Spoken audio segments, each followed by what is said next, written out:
முதல் வாசகம். யோவேல் நூலிலிருந்து வாசகம். அதிகாரம் 2, இறைவசனங்கள் 12-18 முடிய. இப்பொழுதாவது உண்ணா நோன்பிருந்து அழுது புலம்பிக் கொண்டு உங்கள் முழு இதயத்தோடும் என்னிடம் திரும்பி வாருங்கள் என்கிறார் ஆண்டவர். நீங்கள் உங்கள் உடைகளை கிழித்து கொள்ள வேண்டாம். இதயத்தை கிழித்து கொண்டு உங்கள் கடவுளாகிய ஆண்டவரிடம் திரும்பி வாருங்கள். ஏனெனில் அவர் அருளும் இரக்கமும் உள்ளவர், நீடிய பொறுமையுள்ளவர், பேரன்பு மிக்கவர். செய்ய கருதிய தீங்கை குறித்து மனம் மாறுகின்றவர். ஒருவேளை அவர் தம் மனத்தை மாற்றிக்கொண்டு உங்கள் கடவுளாகிய ஆண்டவருக்கு தானிய படையலையும் நீர்ம படைகளையும் நீங்கள் அளிக்குமாறு உங்களுக்கு ஆசி வழங்குவார். இதை யார் அறிவார்? சீயோனில் எக்காளம் ஊதுங்கள், உண்ணா நோன்புக்கென நாள் குறியுங்கள், வழிபாட்டு கூட்டத்தை கூட்டுங்கள், மக்களை திரண்டு வரச் செய்யுங்கள், புனித கூட்டத்திற்கு ஏற்பாடு செய்யுங்கள், முதியோரை கூடி வரச் செய்யுங்கள், பிள்ளைகளையும் பால் குடிக்கும் குழந்தைகளையும் ஒரு சேர கூட்டுங்கள். மணமகன் தன் அறையை விட்டு வெளியேறட்டும், மணமகள் தன் மஞ்சத்தை விட்டு புறப்படட்டும்.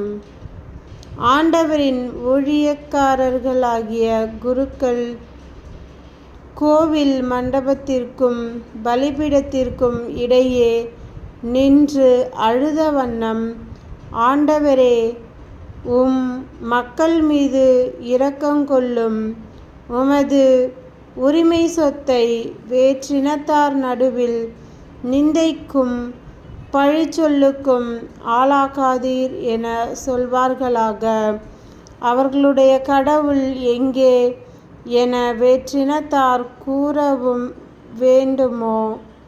அப்பொழுது ஆண்டவர் தம் நாட்டின் மேல் பேரார்வம் கொண்டு தம் மக்கள் மீது கருணை காட்டினார். ஆண்டவரின் அருள்வாக்கு. இறைவா, உமக்கு நன்றி.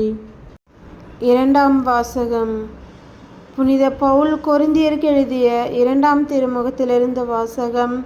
அதிகாரம் 5, இறைவசனங்கள் 20 மற்றும் அதிகாரம் 6, இறைவசனங்கள் 2 முடிய. எனவே நாங்கள் கிறிஸ்துவின் தூதுவர்களாய் இருக்கிறோம். கடவுளே எங்கள் வாயிலாக வேண்டுகோள் விடுக்கிறார். ஆகவே கடவுளோடு ஒப்புரவாகுங்கள் என கிறிஸ்துவின் சார்பில் நாங்கள் மன்றாடுகிறோம். நம்மை கிறிஸ்து வழியாக தமக்கு ஏற்புடையோராக்குமாறு கடவுள் பாவம் அறியாத அவரை பாவ நிலை ஏற்கச் செய்தார்.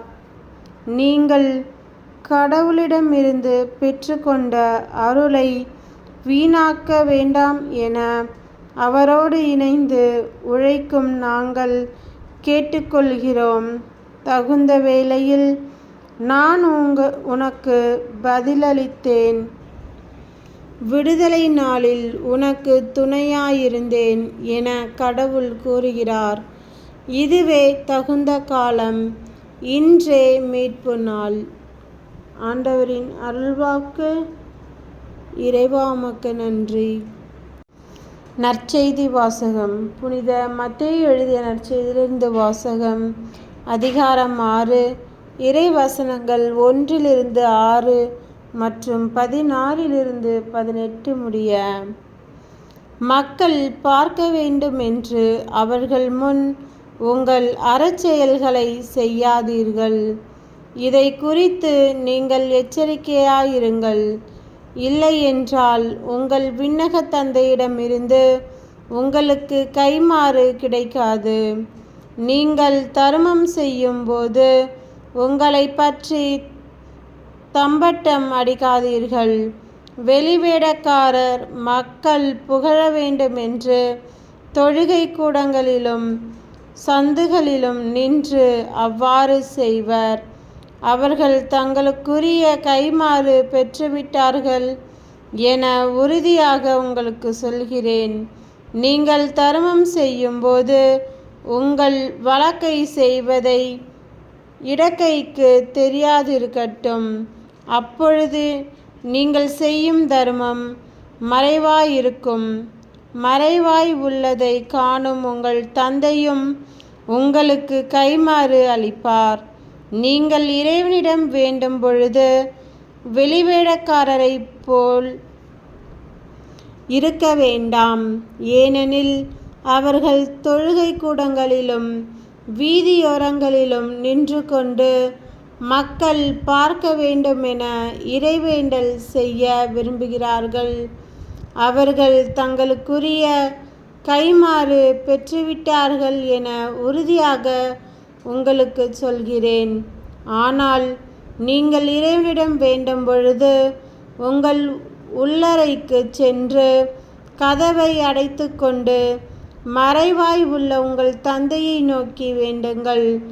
மறைவாய் உள்ளத்தை காணும் உங்கள் தந்தையும் உங்களுக்கு கைமாறு அளிப்பார். மேலும் நீங்கள் நோன்பு இருக்கும்போது வெளிவேடக்காரரைப் போல முகவாட்டமாய் இருக்க வேண்டாம். தாங்கள் நோன்பு இருப்பதை மக்கள் பார்க்க வேண்டுமென்றே அவர்கள் தங்கள் முகங்களை விகாரப்படுத்திக் கொள்கிறார்கள். அவர்கள் தங்களுக்குரிய கைமாறு பெற்றுவிட்டார்கள் என உறுதியாக உங்களுக்கு சொல்கிறேன். நீங்கள் நோன்பிருக்கும்போது உங்கள் தலையில் எண்ணெய் தேய்த்து உங்கள் முகத்தை கழுவுங்கள். அப்பொழுது நீங்கள் நோன்பிருப்பது மனிதருக்கு தெரியாது, மாறாக மறைவாய் இருக்கிற உங்கள் தந்தைக்கு மட்டும் தெரியும். மறைவாய் உள்ளதை காணும் உங்கள் தந்தையும் உங்களுக்கு ஏற்ற கைமாறு அளிப்பார்.